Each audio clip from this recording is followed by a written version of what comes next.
नमस्कार दोस्तों, one India मैं प्रशांत आप सभी का स्वागत करता हूं।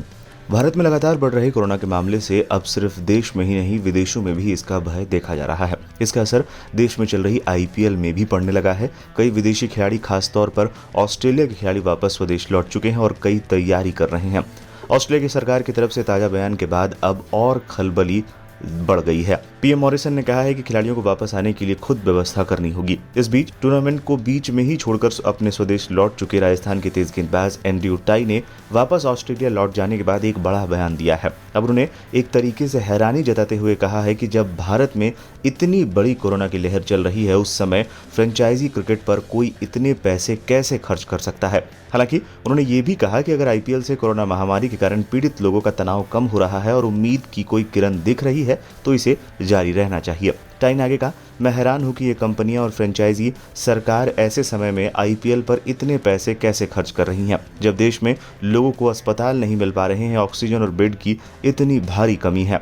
एंड्रयू टाई ने ऑस्ट्रेलिया मीडिया को दिए इंटरव्यू में कहा, अगर खेल के जारी रहने से लोगों का तनाव कम होता है तो इसे चलने देना चाहिए, लेकिन मुझसे पूछिए तो मैं इसके पक्ष में नहीं हूं। लेकिन मैं मानता हूं कि हर किसी के सोचने का एक तरीका नहीं है और मैं सभी के विचारों का सम्मान भी करता हूं। उन्होंने आगे कहा, आईपीएल में खिलाड़ियों का बायो बबल सुरक्षित है, लेकिन सबसे बड़ा सवाल यही है कि कब तक। इस 34 साल के खिलाड़ी ने भारत में कोरोना के मामलों में बेतहाशा वृद्धि होने के बाद टूर्नामेंट बीच में ही छोड़ने का फैसला किया और वापस स्वदेश लौट आए।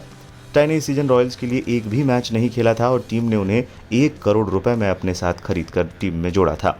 कोरोना की दूसरी लहर में भारत में संक्रमण के सारे रिकॉर्ड तोड़ दिए हैं। पिछले 4 दिनों में देश में संक्रमण के रोजाना 3 लाख से ज्यादा मामले सामने आ रहे हैं। अस्पताल में मरीजों की इलाज के लिए जगह कम पड़ रही है। मेडिकल ऑक्सीजन की कमी ने इलाज में मुश्किलें और खड़ी कर दी हैं। मंगलवार को देश में कोरोना संक्रमण के 3,23,144 नए मामले दर्ज आए, जबकि इस दौरान 2,771 लोगों की मौत हुई। देश में संक्रमण की कुल संख्या बढ़कर 1,76,36,307 हो गई है और अब तक इस महामारी से 1,97,894 लोग अपनी जान गंवा चुके हैं। फिलहाल के लिए इस वीडियो में इतना ही। तमाम अपडेट्स के लिए बने रहें वन इंडिया के साथ।